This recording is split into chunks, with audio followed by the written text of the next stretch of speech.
Hi everyone, Bear from Bear Reads Books. Welcome back to my channel. Today we're here to talk about my first completed book for 2020, and it is Killing Commendatore by Haruki Murakami.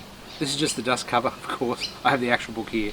I bought this back in March 2019 when it was first released in Australia, and sat on it for a while because I wasn't quite ready.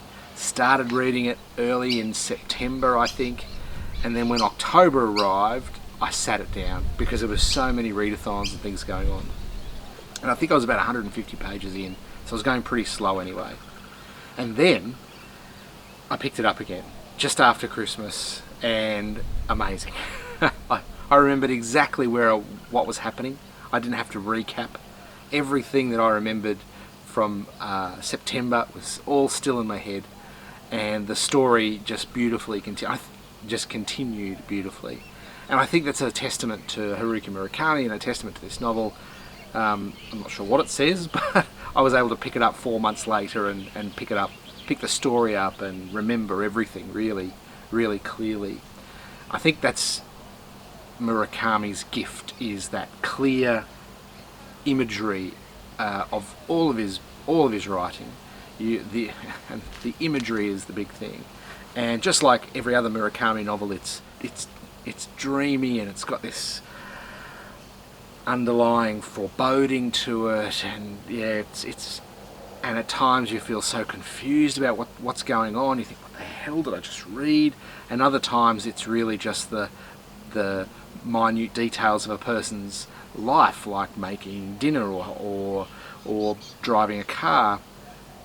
So he goes from the very mundane to something completely off the planet, and I think that's what really engages me about Haruki Murakami. So, but before I get into the story, that was the dust cover, and by itself a very interesting dust jacket.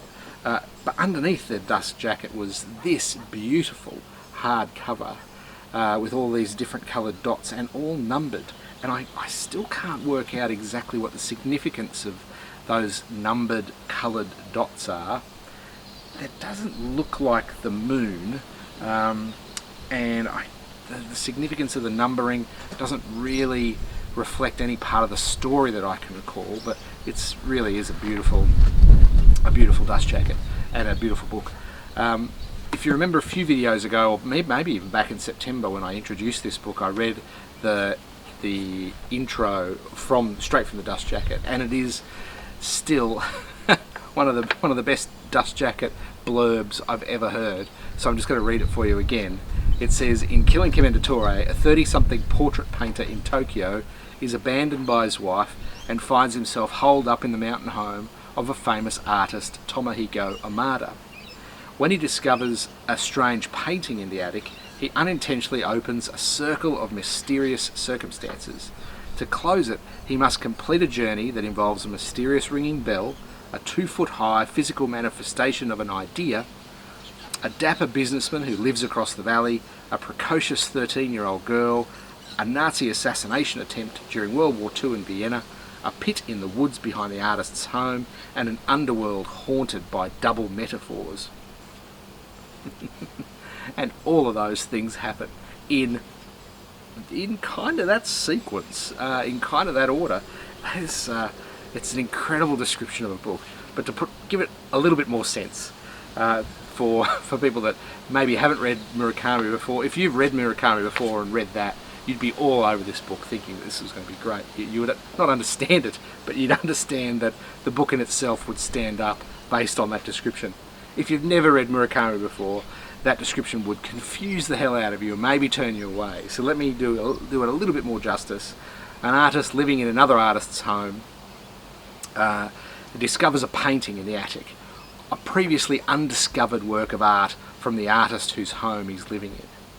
And in this work of art, once he discovers it and hangs it on his wall or leans it up against the wall, all of these strange things start happening to him. He hears bells ringing in the middle of the night.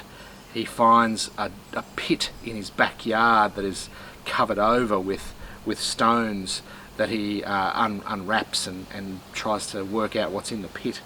And then one of the characters in this book, in this painting called Killing Commendatore, comes alive and starts speaking to him, but only he can hear it.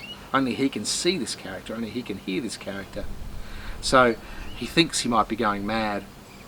And in amongst all this, he has his career as an artist. He's a portrait painter who's trying to do something different and unique with his portraits. He's trying to change. He teaches children at an arts centre in town, and he meets a young girl there who becomes a major character in the book, who he tries to help along the way, who's also tied up in this character that's jumped out of a painting.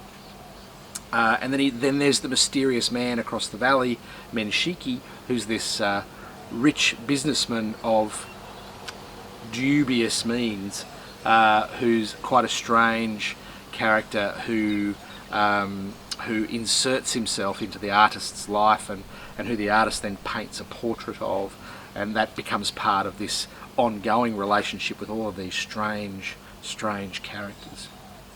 It really is, like most other Murakami books, completely mesmerising. And for me, it is 5 stars, and I think it was always going to be 5 stars. And that's because I'm a Murakami fanboy, and probably no matter what he does, I always will be. Others who, there's been some disappointment out there about this book compared to other Murakami books, in that they felt it was a diversion from his previous works. And I think maybe that's true in that it's a bit of a slower burn. It's not, there's less happening in this book than other books.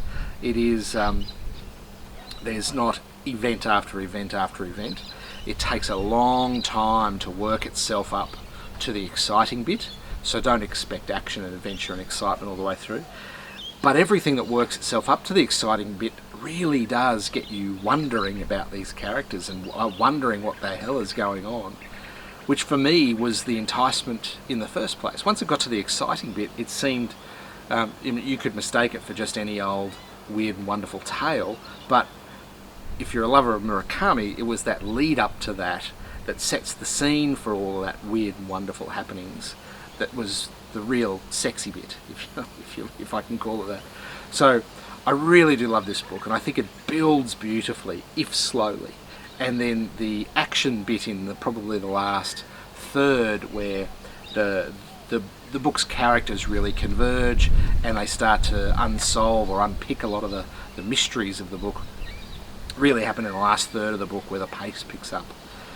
It didn't detract, that break, or that long lead up didn't detract, for me at least, didn't detract from the power of the story. I still think it was a pretty powerful Murakami novel, placed in the context of other Murakami novels. It is a flawed novel, but for Murakami, happy to overlook those flaws. A lot of the flaws are quirky Japanese things that, if you haven't read other Japanese fiction, you could dismiss as maybe sexist or just plain weird, or just a step too far into talking about taboo issues. But I didn't find that, because I have seen that in action in just about every Murakami novel and a lot of other Japanese novels as well. It is typical of, I think, contemporary Japanese fiction. As with other Murakami novels, music plays a really big part, and because Murakami himself was an owner of a jazz bar when he was a young man, or a manager of a jazz bar. So he talks about jazz and classical music and Bruce Springsteen and all of these great musical conversations, and just people sitting around talking about music or sitting around listening to music. So, and that affects the pace of the novel. That is part of that slow burn that I talked about, that there is sections of the book that are just people sitting around talking about their food, or sitting around talking about listening to music. And it's fascinating. It really is fascinating and detailed, but done in a very delicate and wonderful way. I thought it was fantastic. 5 stars for me. Haruki Murakami's Killing Commendatore, If you've read it already, please comment below. I'd love to hear your thoughts. There are lots of varying thoughts about this book out there. If you've never read it before, I hope that spurs you on to go and buy it, because it is fantastic. You can now get it in a paperback version, so it doesn't hurt you when you fall asleep reading it. It's a big tome. This is 700 odd pages, and it is worth every page.